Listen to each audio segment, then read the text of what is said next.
Hola, buenas tardes a todos. Bienvenidos a esta Open Class en UNIR, donde la que tenemos a Daniele Grasso con nosotros. Buenas tardes, Daniele. Buenas tardes. Lo que vamos a hacer es ver las tripas de los papeles de Panamá. Vamos a ver cómo ha trabajado durante el último año el Confidencial en este macroproyecto de investigación periodística. Lo que haremos es que, bueno, la primera parte de la sesión será para la exposición de Daniele y luego después será el turno de vuestras preguntas. Aparte de las que habéis hecho en diferido, por supuesto, cuando haya terminado Daniele, os animo a que escribáis por el chat las preguntas que queráis hacerle. Cuando quieras, Daniele. Gracias por venir. Nada, gracias a vosotros por la invitación. Es un placer estar aquí. También comentaros que de alguna forma a veces se hace un poco raro porque, como habréis visto, estamos todavía publicando la información sobre los papeles de Panamá, entonces desde luego sacar conclusiones definitivas todavía es complejo. Pero sí que desde luego podemos hablar sobre el proceso de trabajo que ha sido entre lo que hemos hecho en el Confidencial y La Sexta, el Consorcio Periodista de Investigación, para sacar a luz esta información. Yo he preparado una breve presentación que os pasaré bastante rápidamente porque me interesa también escuchar vuestras preguntas, aprender de cuáles son vuestras mayores dudas. Entonces, si se os escapa algo, no os preocupéis que luego habrá tiempo para volver a la presentación, a las diapositivas que más han interesado. Repito, yo me llamo Daniele Grasso, como me han presentado, trabajo en el Confidencial desde hace 3 años y coordino la unidad de datos, la unidad de periodismo de datos. Ahí somos 3 personas, Jesús Escudero, Adrián Blanco y yo, y que nos apoyamos también en un programador, Antonio Esquembre, especializado sobre todo en visualización de datos. Y además trabajamos con un área del periódico que se llama el Lab, el laboratorio, que es un área muy interesante y multidisciplinar, en la que prácticamente no hay periodista. Y nosotros hacemos un poco de puente entre lo que es el trabajo del Lab, el trabajo de la redacción, y además aportamos todo nuestro conocimiento en cuanto a datos a la redacción. Cuando hablamos de los papeles de Panamá, es importante darnos cuenta de qué tamaños de información estamos manejando, ¿no? Porque habréis escuchado que hay 11,5 millones de documentos, es correcto, pero eso en sí, esa cifra casi no significa nada, ¿no? En total tenemos, dicho en términos informáticos, tenemos 2,6 teras de información. ¿Eso qué implica? Que si os fijáis en la diapositiva, las filtraciones que conocíamos hasta ahora, era la mayor con la que habíamos trabajado era Offshore Leaks, una investigación publicada en 2013, también una colaboración entre el Confidencial y el Consorcio de Periodistas de Investigación, que eran más de 200 gigas de información. LuxLeaks, es decir, la lista Falciani, eran solo, entre comillas, 4 gigas. SwissLeaks, que es la lista Falciani, eran 2,5, LuxLeaks, que son los papeles secretos de Luxemburgo, eran 4, y WikiLeaks, la más antigua, eran 1,7. Obviamente tamaño no significa calidad, pero sí que es importante hacerse una idea de qué estamos hablando aquí, ¿no? Porque comparado con Prometheus, que es el nombre en código que le habían dado los periodistas del ECAJ a esta investigación, con una clara alusión a Star Trek, es más de 20 veces más grande que Offshore Leaks.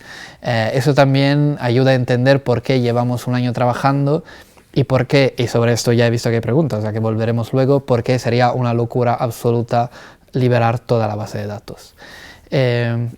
Con toda esta información, nosotros, cuando nos llega, que es más o menos en junio, en verano de 2015, nos llega como, no como los papeles de Panamá, sino como hemos tenido acceso a la base de datos interna de Mossack Fonseca. Mossack Fonseca, algunos lo conocíamos, otros no. Un googleo rápido y nos dimos cuenta que ese nombre ya había aparecido en la prensa española, en concreto en el caso del Ático de González, en el caso de algunos nombres conectados a la lista Falciani. Había un reportaje en Vice muy bueno, en Vice Estados Unidos, sobre que llamaba a Mossack Fonseca el despacho de los dictadores y de los tiranos. En fin, que era un despacho que desde luego tenía mucha amiga. ¿Cómo nos llega esa información antes de verano de 2015?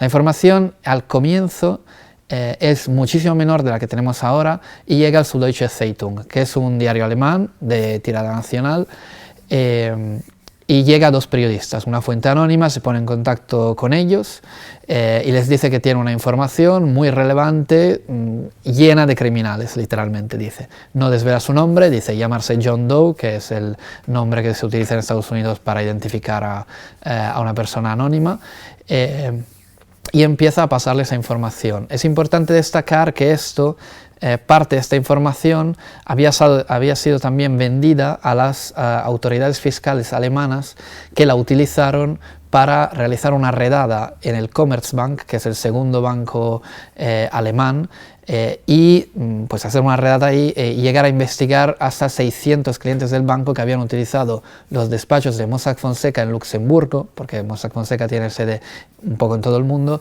para evadir impuestos.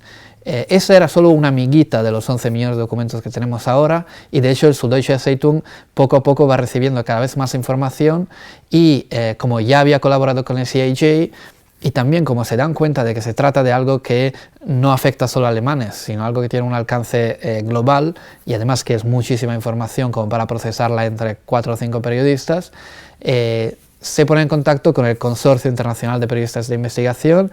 Como sabréis, tienen sede en Washington, son en plantilla 11 o 12 personas, y lo que hacen siempre para sus investigaciones es trabajar con otros medios de comunicación de todo el mundo, con el único objetivo de conseguir cuanto más impacto posible, y con la filosofía base del radical sharing, es decir, o se comparte todo o no se trabaja juntos. Y esto ayuda también a entender por qué medios como The New York Times no han participado en grandes investigaciones del CIJ. Esto lo hicieron público mismamente desde el New York Times, porque esa filosofía tan radical del compartir todo no coincidía con la filosofía igual más atada a un periodismo diferente del New York Times.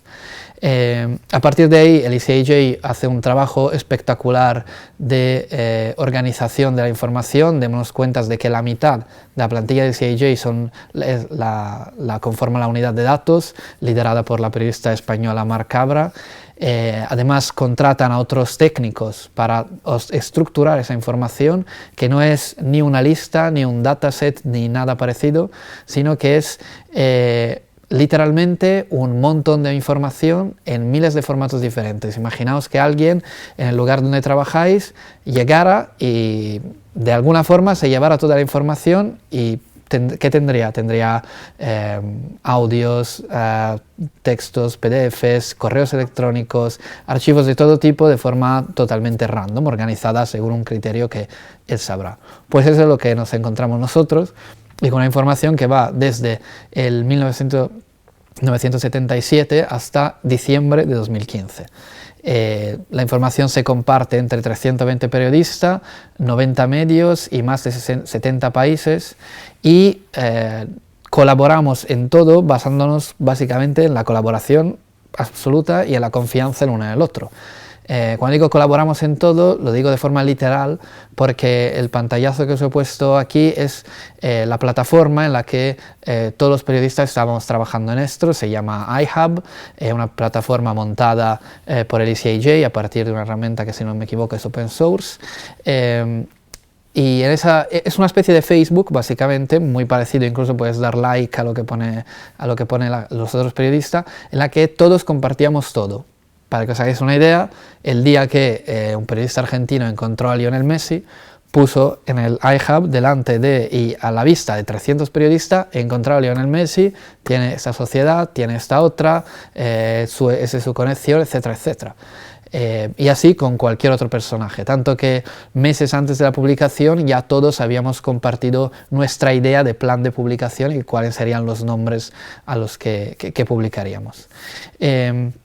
Además de este iHub donde compartíamos toda la información la buscábamos en esta ya estructurada, la buscábamos a través de Blacklight, que es una plataforma, esta vez sí estoy seguro 100% open source, estructurada y creada, adaptada a las necesidades del caso por el equipo del ICIJ, en el que nosotros podíamos buscar en los documentos.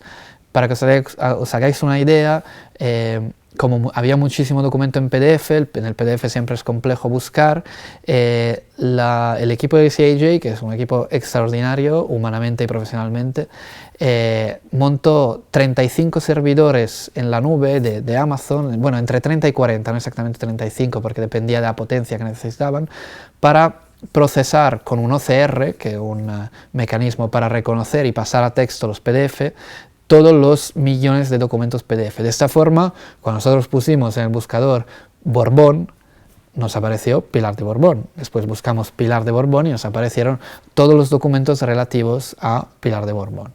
Además, como veis en el segundo pantallazo, en esa especie de red de nodos,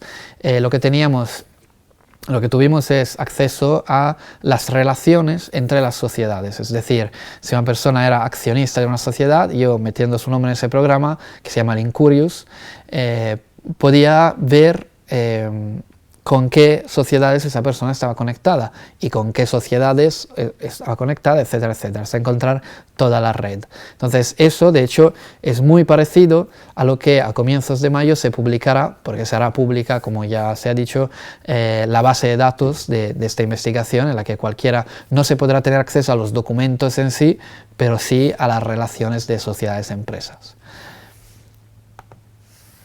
¿Qué ocurre en España? En España ocurre que trabajamos dos medios de comunicación, El Confidencial y La Sexta. Si conocéis a los dos veréis que son medios de comunicación que tienen muy poco que ver uno con el otro sobre el papel. Ya habíamos colaborado hace un año con la lista Falciani, pero si en la lista Falciani el trabajo de meses lo hicimos en El Confidencial y trabajamos en conjunto con La Sexta solo para la publicación, en este caso, desde el momento 1, trabajamos codo con codo y compartimos toda la información. Somos en el Confidencial Jesús Escudero y yo, Jesús Escudero, que como decía antes está conmigo en la unidad de datos, y en La Sexta están de fijos 3 personas, Joaquín Castellón, que probablemente le veréis en estos días en Arrojo Vivo explicando justamente estos papeles, y Verónica Ramírez y Nacho Calles, ambos periodistas especializados en datos. Y además en los últimos meses se añadió otro reportero especializado en casos de corrupción, sobre todo cubrió mucho la España del ladrillo y toda la corrupción que salió de ahí, Nacho Bernaldo de Quirós, que también nos ayudó a escribir las historias y a encontrar los datos. Hablamos mucho de datos e historia. Antes de ver cómo pasamos de los unos a los otros, matizar que en todo momento trabajamos, tanto la plataforma que enseñaba antes, el Blacklight, estaba encriptada y utilizamos para hablar, para las comunicaciones entre nosotros, entre los de La Sexta y nosotros, utilizamos Hashmail, que permite crear cuentas gratuitas para informaciones entre Hashmail y Hashmail que se quedan encriptadas, y en nuestros ordenadores, al menos Jesús Escudero y yo, utilizamos VeraCrypt, que es un sistema muy sencillo para ocultar una parte de tu disco. Tan fácil como que en este momento, si yo enciendo mi ordenador, es imposible encontrar la información, no se ve, no está en ningún lado. Hay un proceso de password muy compleja para que esta información aparezca y yo pueda acceder a ella y trabajar con ella. Como os decía, estuvimos trabajando con datos, básicamente al comienzo, y desde esa enorme base de datos lo que hicimos fue hacernos una base de datos nuestra, una base de datos más pequeña, que compartimos a través de 2 plataformas. La primera, que todos conoceréis, que es Google Drive, algo así de sencillo, en un spreadsheet, que como veis en ese pantallazo poníamos allí los nombres, el cargo de la persona, el file number, que era el que nos reconducía a dónde estaba en concreto esta persona en la base de datos general, a qué compañía estaba ligado, qué información había de él, etc. Por ejemplo, en este caso tenemos al representante de los del Meliá y a Mohamed Kayali, que era la persona que organizó y que financió las cacerías de Rey Juan Carlos, la famosa cacería del elefante. Y allí íbamos creando nuestra pequeña base de datos en la que poníamos todos los nombres que encontrábamos y decidíamos a partir de ahí cuáles nos parecían relevantes. Además, en otra plataforma llamada Confluence, que es un poco parecido a Google Drive pero bastante más seguro y en los servidores, estaba alojada en los servidores de CAJ, íbamos escribiendo, digamos, el resumen, como unos pequeños resúmenes de las historias, de lo que se convertirían después en las historias que estáis viendo publicadas en elconfidencial.com y que estáis escuchando en La Sexta, y cada uno tenía su nombre y usuario para poder entrar y aportar lo que quería, modificar lo que escribían los demás, etc. Entonces aquí también todo totalmente colaboración absoluta entre nosotros y La Sexta, ya hablando de la parte española. Obviamente de los datos hay que pasar a las historias, y como veis en este caso, lo que hacíamos era crear unos paquetitos de información, y con esos paquetitos de información después se entregaban a los periodistas, los que veis ahí son todas historias que ya han sido publicadas, con los nombres de quién se iba a encargar de ellas, ¿no? Por ejemplo, Rodrigo Rato, José María Olmo, el caso Pretus, pues Jesús Escudero, etc. Y el interior de las carpetas estaba todo hecho por correos electrónicos y PDFs, como os decía antes, documentación de todo tipo. Antes de dejaros espacio, que si queréis después volvemos sobre algunos detalles, pero sí me interesaría que os apuntarais esas URLs porque son fundamentales para entender esto cómo ha funcionado. La primera es una entrevista que ha dado todo el equipo técnico más macabra del ECAJ a Souls, que es una página que os aconsejo tener bajo control, en la que explican a la perfección y con todos los detalles cuáles son las claves un poco tecnológicas de la investigación. Y después un especial que realizaron nuestros compañeros y nosotros con ellos en El Confidencial sobre cómo se gestó la mayor filtración de la historia, que es pues, la de los papeles de Panamá. Por mi parte, podemos volver sobre cualquier punto que os apetezca, e incluso empezar a contestar a las preguntas igual a las que llegaron en diferido. Perfecto, Daniele, muchas gracias. Si os parece, lo que vamos a hacer es comenzar con las preguntas que habéis mandado, y mientras podéis ir escribiendo por el chat las que se os vaya viniendo a la cabeza. Tenemos un par de preguntas de Catalina y de Beatriz que, bueno, ellas sobre todo dicen cómo se decide lo más importante o quién decide los nombres que se van a dar a conocer, ese orden, por qué empezáis por la infanta, o sea, por Pilar de Borbón y no por Soria, en fin, ¿cómo decidís eso? Bueno, esos son básicamente criterios editoriales. Bueno, un paso atrás. Obviamente todos los nombres que nosotros publicamos son nombres que son de interés público, la información que se publica es veraz, y en todos casos se ha hecho una diligencia informativa, que son las tres cosas que el Tribunal Supremo exige a los periodistas para que puedan hacer su trabajo sin recibir querella o recibiéndola y ganándolas. Cuando dices diligencia informativa es que les habéis avisado. Avisar, no solo avisar, sino conocer su versión de los hechos y reflejarla en el artículo. Reflejarla cuando tenía sentido reflejarla, obviamente, ¿no? Pero os invito a repasar todas las historias y veréis que en todas están siempre la versión de los hechos del afectado, entre comillas. ¿Cómo decidimos empezar por uno o por otro? Dos cosas. La primera, el ECAJ, digamos, la fecha de publicación se decide un poco entre todos, pero el ECAJ sí que decide que ellos escriben al comienzo como 6 o 7 historias, son historias muy largas y muy globales, más que porque como no se ocupan de un país solo, hacen como historias globales, ¿no? Y por eso digamos que hay algunos nombres que ellos van a incluir en esas historias. Era el caso de Messi. Tenían una primera noche, aquí noche, allí era por la tarde, sí. En Estados Unidos publicaron una historia sobre deportes en la que aparecía Lionel Messi. Entonces hubiese sido absurdo no publicarlo. Dicho lo cual, nosotros queríamos que una información muy relevante, además de la de Messi, para conseguir impacto y para dejar ver también hasta qué punto afectaba a la sociedad española, era incluir a Pilar de Borbón, porque estamos hablando de algo que llega hasta la familia real, de una forma o de otra, ¿no? En el caso de Soria ha sido muy interesante porque además digamos que la primera vez que encontramos el nombre de Soria teníamos muchas dudas. Y tuvimos que hacer muchísimo trabajo para confirmar todo, confirmar las otras sociedades, confirmar que había historia, ¿no? Y creo que hicimos bien en dejarlo para el comienzo de la segunda semana, porque así la ola de los papeles de Panamá ya había empezado. Ya estaba claro que estos papeles de Panamá era algo gordo.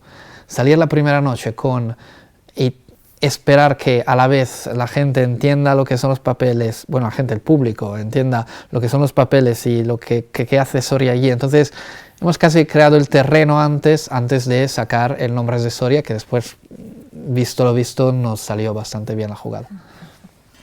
Después hay otra pregunta interesante de Antonio en este caso que dice: ¿por qué no es público el listado completo con los nombres de los defraudadores? Y otra: ¿esto es una maniobra financiada por una élite con el fin de desprestigiar a otra? Porque como no se conoce la identidad de la fuente, ¿no? Sobre lo primero era... Lo primero, ¿por qué no lo habéis hecho un listado público con todo de tirón? Primero porque nosotros, en cuanto periodistas, estamos convencidos de que nuestro trabajo es contar hechos. El trabajo de la Fiscalía y de la Agencia Tributaria es investigar, pero el nuestro es contar hechos que sean veraces, que tengan la diligencia informativa hechas y que sean de interés público e informativo. Que Pepito Pérez, que vive en el tercero izquierda de la calle no sé cuál de Madrid, tiene una sociedad offshore, no es de interés público. Entonces ahí se acaba nuestro trabajo y tiene que empezar el de las fiscalías y de todos los países. Ayer mismo se involucró también la de Estados Unidos diciendo que empezará una investigación también a la información publicada. Si puede ser un trabajo de unas élites contra otras, no nos olvidemos que en el periodismo cualquier filtración tiene un interés, cualquiera. Ahora bien, incluso las de todos los días, es que es muy interesante que salga este debate y me gustaría que después se trasladara a cualquier información que sale día a día, que sale de ministerios, que sale de partidos, etc. La información siempre es interesada, la filtración siempre es interesada, no lo sé si hay un interés de una élite detrás de otra, lo que sí sé es que es información relevante, de interés público y que va a servir para meter a personas en la cárcel y para que otras personas sean castigadas desde el punto de vista tributario. Entonces, en este caso, yo personalmente, aquí va mi opinión personalísima, creo que como en el caso de Snowden, hay personas que filtran información para hacer el bien. Llamadme iluso, pero quiero creérmelo así.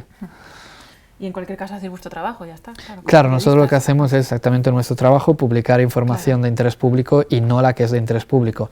Y ya que lo recuerdas, es importante recordar que a comienzos de mayo, dentro de poco se anunciará la fecha exacta, se publicará la base de datos en la que yo, vosotros y cualquiera podrá entrar, poner un nombre y ver si ese nombre efectivamente aparece o no.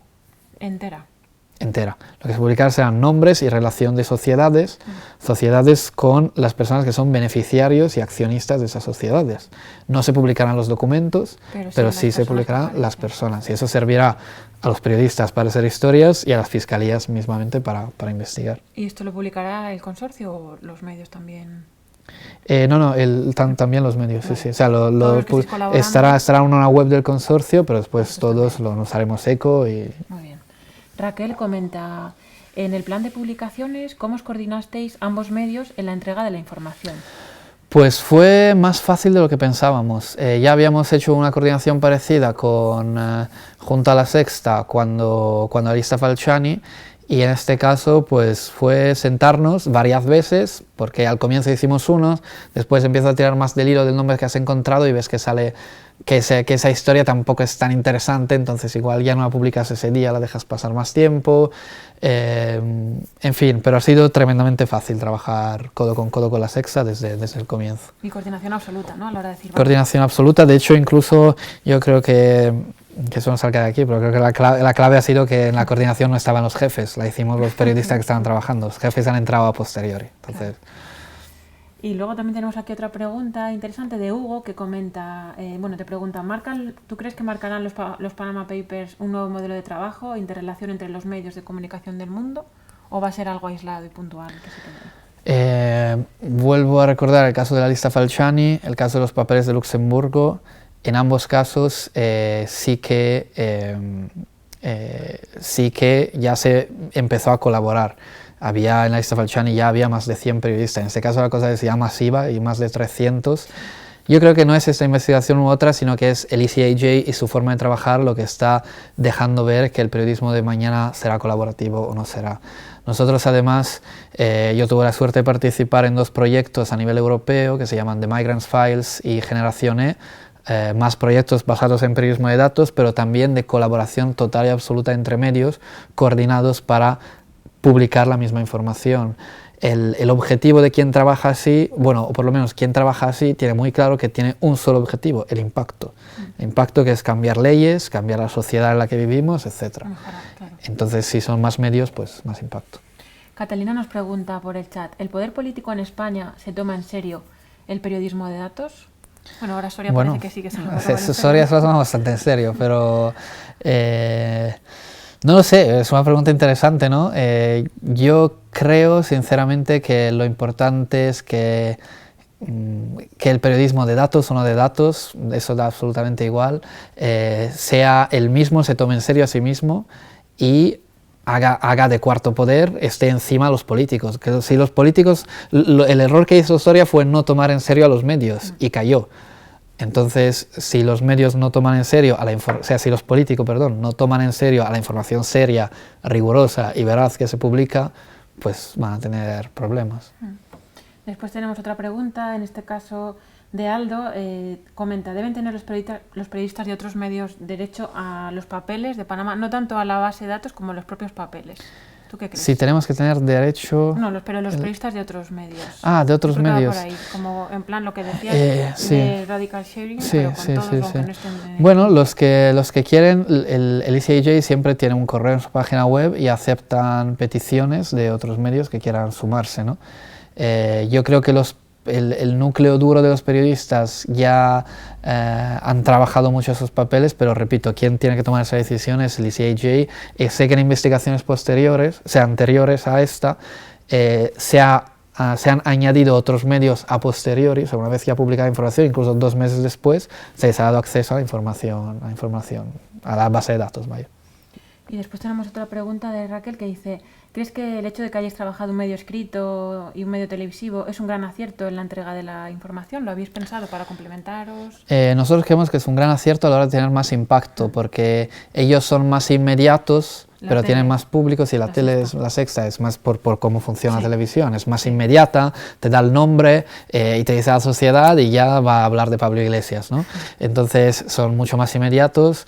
Lo que damos nosotros es un pelín más de reposo, en el que si te interesa la historia te la puedes leer muy bien, y la verdad que hoy ha sido la entrega número 18, o 19 si no me equivoco, de los papeles de Panamá del Confidencial, y nunca nos había pasado de publicar durante tantos días seguidos sobre la misma información, aunque sean diferentes historias, pero en el mismo marco, la misma información, y sobre todo, que lo hablamos ayer en el periódico, que se siguiera leyendo mucho todos los días. Sigue siendo de lo más leído. Sigue siendo de lo más leído, claro. Sí. Después tenemos otra pregunta, en este caso de Laura, que dice, ¿los ciudadanos pueden ayudar a investigar los papeles de Panamá? ¿De qué forma pueden? Sí, nosotros hemos creado una noticia con dentro un formulario de Google para que cualquiera que pueda nos mande básicamente lo que queremos y lo que pedimos y lo que nos está llegando son pistas. Por ejemplo, nos han llegado algunas bastante absurdas, pero otras muy interesantes sobre determinados empresarios que tenían conexiones con Panamá, de las que nosotros desconocíamos en absoluto, o incluso sobre, bueno, pistas en general. Entonces lo que pedimos sí que es que quien las tenga pistas. Eso sí, nos han llegado consejos de tenéis que buscar a Mariano Rajoy y a Rey Juan Carlos. Pues bueno, fueron el número 1 y el número 2 que buscamos cuando tuvimos la base de datos. Entonces más historias y pistas para seguir investigando. Después tenemos una pregunta de Catalina, dice, hay muchos informes informativos que con ese gancho hacen información tendenciosa. ¿Esto no es un peligro? Bueno, pues es una pregunta interesante. Yo creo que pasa no solo con esto, sino que con toda la información que se publica en general, la respuesta, como la suerte que nos da Internet, que todo es gratis, mi consejo es acceder a la fuente original y fiarte más que nadie de la fuente original, ¿no? Claro. Lamentablemente es verdad que hemos visto quién ha hecho de informaciones que hemos publicado muy pequeñas y que hemos dado como muy pequeñas nosotros, como anécdotas, se han convertido en mega informaciones, ¿no? Pues nosotros pues tenemos que responder para lo nuestro, la verdad. También comenta por aquí Iván, dice, ¿os ha presionado alguien para evitar que aparezca su nombre? Lo de la presión en los medios de comunicación yo creo que ocurre en todo el mundo y todos los días, pero que haya presión no me importa, lo importante es cómo es la reacción a la presión, ¿no? Y para eso están los buenos directores como el nuestro, que es Nacho Cardero, que nos ha respaldado, y a nosotros no nos han cambiado ni una coma de lo que hemos publicado, pero ni una coma literal. Después tenemos preguntas en cuanto a las herramientas y el método de trabajo, pero bueno, sobre eso ya lo has estado hablando y también nos has dado aquí el enlace de donde podemos ver la entrevista con el ICIJ por si alguien quiere ampliar información. Vamos a ver más preguntas por aquí. ¿Cuántas entregas hay aproximadamente? Todavía, ¿no? Si lo puedes comentar. ¿Cuánto queda? Bueno, nos lo preguntan mucho y la verdad que podríamos seguir hasta el infinito y más allá. O sea, si queremos... Bueno, en 11 millones de documentos es que es... imaginaos todos los libros que habéis leído en vuestra vida, pues muchísimo más de lo que es. Hemos hecho una estimación con los del ICIJ que si una persona tuviera que leer 11 millones de documentos del tirón, tardaría 27 años. Madre mía. Entonces, ahí dentro hay mucha información interesante y también mucha información irrelevante. Nosotros llevamos 3 semanas, la próxima semana sí que daremos algunas historias interesantes y vamos a estar muy atentos, sobre todo cuando se publique la base de datos a comienzos de mayo, para ver cómo seguir. Pero sí, desde luego ese se convierte en una herramienta que nosotros nos quedamos, pongamos que el día de mañana está ya una nueva trama Gürtel, pues nosotros tendremos una herramienta en la que poder buscar nuevos nombres que hasta ahora no eran de interés público. Porque de esos 11 millones de documentos, como es una empresa que ha trabajado con personas y empresas de todo el mundo, a lo mejor lo que interesa, digamos, a los españoles no son esos 11 millones, de eso lo que puede ser mucho más pequeño, pero claro, ¿cómo dar con todo eso? Ese es el problema, ¿no? Ese es el problema. Por ejemplo, si tú buscas Mariano Rajoy sale, hay el nombre de Mariano Rajoy sale, pero no sale él. Claro. Quiero decir, hay muchas, por ejemplo, hay artículos de prensa que se pasan los empleados de la oficina sobre la trama Gürtel con declaraciones de Mariano Rajoy. Claro. Entonces, si buscas a base de datos Mariano Rajoy, te dice, sí, hay estos resultados. Pero entonces todos estos resultados hay que mirárselo y ver que no es absolutamente nada. ¿Qué más? Ana, por ejemplo, comenta, ¿alguien os ha intentado sobornar para que pare esta investigación relacionada con las presiones? ¿No habéis tenido miedo de que alguien os pudiera hacer daño por meteros donde no debíais? ¿Qué habría pasado si algún implicado hubiera estado infiltrado en la propia investigación? Pues la última no sé ni qué contestarte, la verdad, pero bueno, hubiese sido una bonita crisis interna, desde luego, ¿no? Sobornos no, desde luego, ojalá. Si hemos tenido miedo, no, pero no porque por suerte estamos en España, entonces bueno, simplemente tener mucho cuidado con todo lo que se publica. Miedo como tal no, acordémonos que en esto están trabajando periodistas en Rusia, están trabajando periodistas en México, allí sí que lo están pasando, bueno, lo han pasado peor que nosotros, por lo que me puedo imaginar, ¿no? Después tenemos una pregunta de Cristina en cuanto a la formación en periodismo de investigación y datos. Bueno, pues, ¿cuál es tu opinión? Sí. Yo creo que es un camino que hay que tomar, se puede tomar incluso, no hay que pensar siempre cuando se habla de periodismo de datos en la lista Falciani o los papeles de Panamá. Eso son cosas que ocurren cuando colaboras con grandes investigaciones, son un punto de llegada, ¿no? Pero empezar periodismo de datos es muy fácil, es tan fácil como empezar, hay montones de bases de datos públicas en el Ministerio de Hacienda, en datos.gov.es, en el INE mismamente, ¿no? Empezar a trabajar esos datos y ver si le encuentro un enfoque diferente al que dan todos los medios todos los días y que suele ser aburrido. Y para realizar gráficos hay herramientas gratuitas, Data Wrapper, Infogram, se puede usar Google Spreadsheet que también permite analizar. Entonces empezar con eso y después dejarse un poco guiar por los propios intereses e inquietudes. Y después, esta pregunta es mía, pese a lo que has comentado de que habéis tratado siempre de tener comunicaciones encriptadas y demás, ha sido un año de trabajo el que habéis tenido, trabajando más de 300 periodistas de todo el mundo. ¿Cómo ha sido posible que no se haya filtrado nada y que de repente nos enterásemos cuando justo vosotros quisisteis? Porque erais muchas personas en todo el mundo trabajando en algo tan gordo, ¿no? Sí, éramos más de 300 personas y como dice Marc Cabra del ICIJ,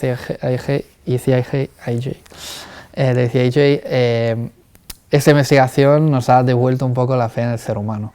Es decir, si tantas personas pueden de verdad mantener ese secreto durante mucho tiempo, incluso contaban, pues en algunos momentos que ves, hombre, llevas muchos meses sin publicar.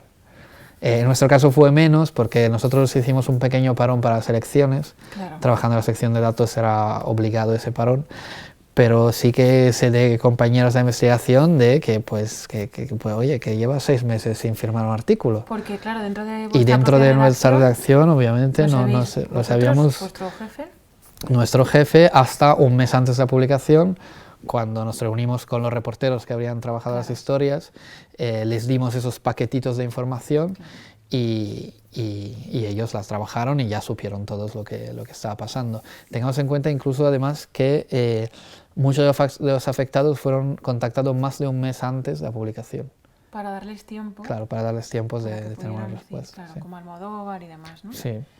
Después, Clara, comenta qué porcentaje de información falta por revisar, aunque supongo que es muy difícil. Era lo que decíamos antes. No lo podemos estimar, además porque yo sé lo que he visto yo, pero no sé lo que han visto nuestros compañeros en Rusia, por ejemplo, Claro, ¿no? es muy difícil. Entonces, sí es cierto que si yo hubiese encontrado a Putin, que no ha sido mi caso, se lo hubiese pasado a los compañeros rusos y ellos, si encuentran a quien sea, nos lo pasarían, porque así ha funcionado siempre. Estimar un porcentaje prácticamente imposible, pero seguro que mucho más de la mitad, seguro. Más de la mitad, ya, eso es lo que lleváis. No, lo que falta, lo que faltaría. O sea, es la punta del iceberg. Claro, la punta del iceberg. 11 millones de documentos Ya. y hemos publicado, ¿cuánto? 25 nombres en España. Pero es también lo que dices, porque también hay personas y Claro. empresas que no tienen interés público. Entonces, Correcto. ahí dentro de esos millones habrá. Exacto, habrá hay morralla, mucha morralla, muchas o cosas que información filtrar, secundaria, digamos, pero hay que leérsela también para claro, entenderlo. Claro. Después, Rafael comenta, ese filtro a la veracidad hace que esa investigación sea más que un periodismo de datos a objeto en cuestión, ¿no? Filtro a la veracidad. Ese filtro a la veracidad que habéis impuesto hace que esa investigación sea más que un periodismo de datos. No termino de entender. Vale, yo entiendo sí que no es solo periodismo de datos, digamos que Trasciende. la parte de periodismo de datos que tenemos en esto ha sido sobre todo la estructura de la base de datos global, de la base de datos nuestras y el hecho de saber trabajar con una base de datos, que era lo que aportábamos nosotros. La parte técnica, digamos. Claro, ¿no? la parte más técnica, entre comillas, pero después se convierte en periodismo de investigación. Yo soy entre los convencidos de que dentro de unos años ya no hablaremos de periodismo de datos. Será básico que sea parte de datos, ¿no? De que habrá periodismo y que habrá datos por todos lados. Claro. María Asunción comenta, los medios pertenecen a grandes grupos empresariales con intereses económicos variados y alguno podría estar en la lista. ¿Apoyan las grandes empresas estas investigaciones? Pues lanación.com sacó hace escasos días, hace 5 días, una editorial diciendo que La Nación S.A., la Sociedad Editorial de la Nación, estaba en los papeles. Y ha habido también otro caso, ahora no recuerdo exactamente cuál ha sido, pero sí que ha habido también otro caso. Entonces, bueno, si las grandes empresas, nos referimos a las grandes empresas mediáticas, bueno, no quiero dejarme ir de la lengua, pero bueno, la lista Falciani tenía que ver con el HSBC. Por ejemplo, en esta investigación está el HSBC. El HSBC tiene acciones en grandes grupos empresariales y ahí ya me paro. No quieres decir más. No digo más. Iván también pregunta, se ha criticado que en lo publicado no aparecen estadounidenses. ¿Esto es cierto? Pues mañana publicaremos un artículo que se llama Bulos, mentiras y rumores sobre los papeles de Panamá. Entonces, que contestaremos a esa pregunta. Pero en resumidas cuentas, yo creo que en España tenemos lectores tremendamente vagos, porque en Estados Unidos sí que se han publicado, pero en inglés, entonces también la impresión que nadie ha ido a leerlos. Dicho lo cual, se han publicado nombres, hay financiadores de las campañas de Hillary Clinton, hay empresas contratadas por el gobierno de Estados Unidos para ir a hacer la guerra con su ejército en Irak, es decir, contractors se le llaman en Estados Unidos. Dicho lo cual, la pregunta viene muy a cuento porque es verdad que no ha habido ningún Soria, entre comillas, en Estados Unidos, ¿no? Y por un lado, esa es la aplicación, que si hay otras cosas. Por el otro, también hay que recordar que no es que los americanos sean gente más limpia que nosotros, sino que ellos tienen 3 estados, que son Nevada, Wyoming y Delaware, donde pueden crear sociedades pantalla. Y hay muchísimas sociedades pantallas que ya pueden crear allí. Además, ya hablan su mismo idioma aquí, por ejemplo, tenemos muchos españoles en Panamá, aunque pasaron por otros sitios, pero por el idioma, Claro, básicamente, que ¿no? es mucho más fácil. Entonces también eso explica, si en el caso español, por ejemplo, hay más de 500 personas con direcciones físicas conectadas a nombres a calles españolas, a sitios españoles, Sí. en el de Estados Unidos hay solo unos 200. Entonces eso nos da también una idea de que hay menos porque evidentemente tienen Claro. otras costumbres fiscales, En digamos. Nevada y ya está, por Exacto. ejemplo, claro. Y Carmen me pregunta por las consecuencias. ¿Qué va a pasar tras la publicación?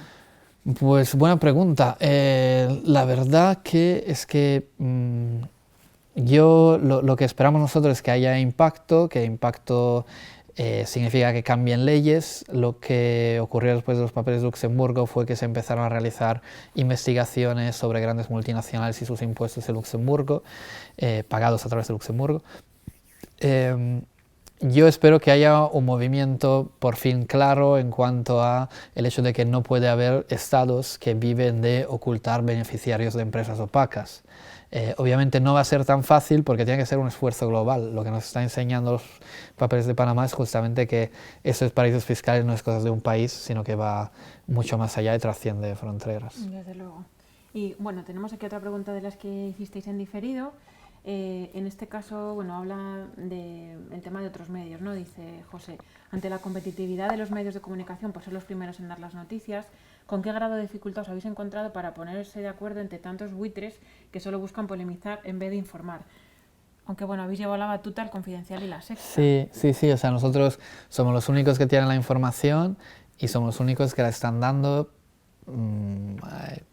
leyendo los documentos, ¿no? Entonces, los que llamas buitres, dejad de leerlos, de seguirlos, de verlos y dar la fuente original. Eso es lo único que me siento en deber de decir, que yo mismo el otro día estuve desde la redacción conectado con un programa televisivo que no era de La Sexta y me quedé bastante alucinado sobre cómo un grupo de tertulianos estaba hablando de los papeles de Panamá diciendo cosas que no tenían nada absolutamente que ver con la investigación, ¿no? Entonces mi consejo es cambia de canal o acude al Confidencial, porque no por nada, sino porque es allí donde tenemos la base sólida para dar la información, y los que se están jugando el pellizco para dar esa información somos nosotros. Entonces... Acudir a las fuentes buenas, claro. Sergio te está haciendo una pregunta por el chat muy interesante. ¿Se puede hacer algo para animar a los potenciales informadores en cuanto a su protección legal a que filtren más información de relevancia? ¿Cómo animar a la Pues lo primero que habría que hacer sería implantar un poco más de cultura de la protección de los propios datos personales y de las informaciones que manejamos, ¿no? Nosotros en la noticia a la que hacíamos referencia antes de Ayúdanos a investigar, ofrecemos también nuestra clave PGP, que es un sistema de encriptado por el que se mandan correos encriptados y es uno de los más eficientes al alcance de personas normales sin irse a métodos raros. Y es realmente fácil instalárselos. Hay una extensión del Chrome que se llama MailVelop, y que se puede instalar en el Gmail y que deja totalmente encriptada la información que se intercambian dos personas. Hay varios tutoriales, de verdad se pierden 15 minutos aprendiendo a usarla y es muy fácil.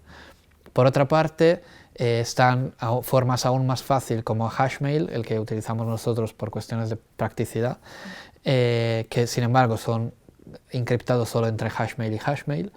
Y después, otra parte de este discurso es el papel de los gobiernos, ¿no? Estaría interesante que se facilitara la filtración de información garantizando la protección de la fuente que filtra.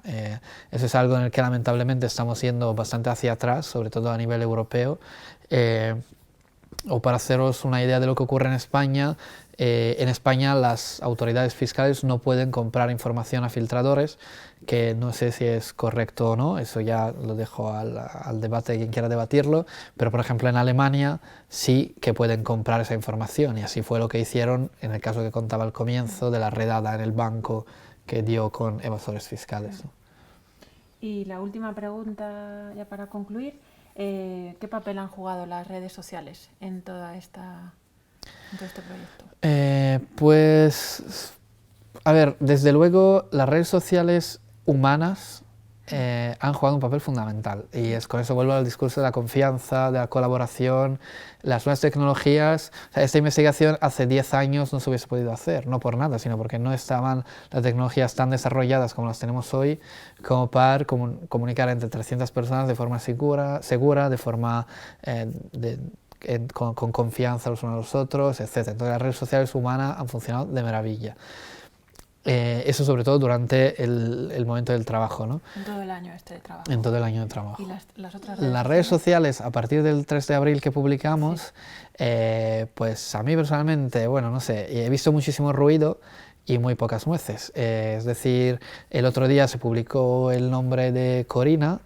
Si alguien se hubiese parado a leer la historia, hubiese visto que Corina, con su trabajo de intermediaria, es casi normal que aparezca poniéndose en contacto con un despacho, ¿no? Lo raro es que no apareciese, ¿no? Lo raro hubiese sido que no apareciese. Y mientras estamos contando que el dueño de Pepe Jeans mueve 18 millones de euros, 18 millones de euros en obras de arte, además en obras de arte que parece incluso que le han tomado un poco el pelo tasándola tanto, pero eso lo contamos este fin de semana, y eso no ha tenido tanta repercusión. Sin embargo, os aseguro que la agencia tributaria por quien se está interesando es por el segundo y no por la primera. Claro. Bueno, pues si no hay más preguntas por el chat, vamos a ir cerrando la sesión. Daniele, muchísimas gracias por hacer un paréntesis en tu trabajo y venir a unir a darnos esta sesión. Y nada más, un placer haber tenido esta charla con vosotros. Hasta luego, chao. Gracias.